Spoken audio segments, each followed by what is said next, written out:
तुम्ही अभ्यास चांगला केला आहे, पण तरीही 10 ते 15 मार्क्स कमी येतात. का? कारण अभ्यास कमी नसतो, प्रेझेंटेशन चुकीचं असतं. आणि आज मी तुम्हाला विद्यार्थ्यासारखं नाही, तर एक्झामिनरसारखं विचार करून सांगणार आहे. पेपर कसा लिहिला तर 90% पर्यंत स्कोअर जाऊ शकतो. हा व्हिडिओ शेवटपर्यंत पहा, कारण शेवटी मी सांगणार आहे एक अशी चूक जी 80% विद्यार्थी करतात आणि मार्क गमावतात.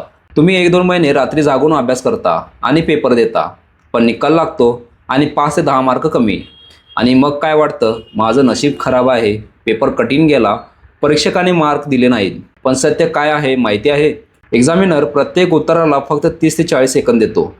जर त्याला तुमचं उत्तर स्पष्ट, नीट, स्ट्रक्चर्ड दिसलं नाही तर पूर्ण मार्क मिळत नाहीत. तर यासाठी सगळ्यात मोठी चूक म्हणजे वेळेचं प्लॅनिंग नसणं. 3 तासांचा पेपर म्हणजे 15 मिनटं रीडिंग, 2 तास 30 मिनटं रायटिंग, 15 मिनटं रिचेक.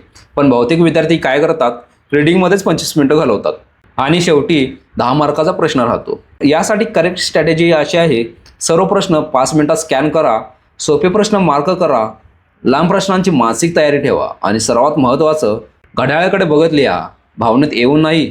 गोल्डन रूल काय सांगतो, जे 100% येतात ते आधी लिहा, कारण सुरुवातीचे 20 ते 25 मिनटं तुमचं कॉन्फिडन्स सेट करतात. जर सुरुवात कठीण प्रश्नाने केली तर मेंदू ब्लॉक होतो. मोठी चूक, मोठे 6 ते 8 मार्कांचे प्रश्न शेवटी टाकणे.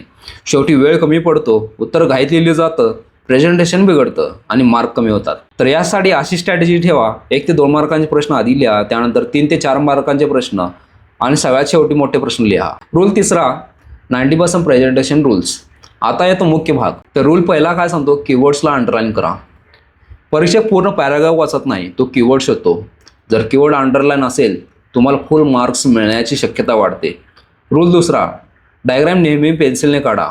तर पेनने डायग्राम काढणं इमॅच्युअर प्रेझेंटेशन दिसतं. नीट डायग्राम प्लस प्रॉपर लेबलिंग म्हणजेच एक्स्ट्रा इम्प्रेशन. रूल तिसरा, प्रत्येक उत्तर नवीन ओळीत. गच्च लिहू नका, व्हाईट स्पेस ठेवा, हेडिंग द्या, पॉईंट फॉर्मॅट वापरा.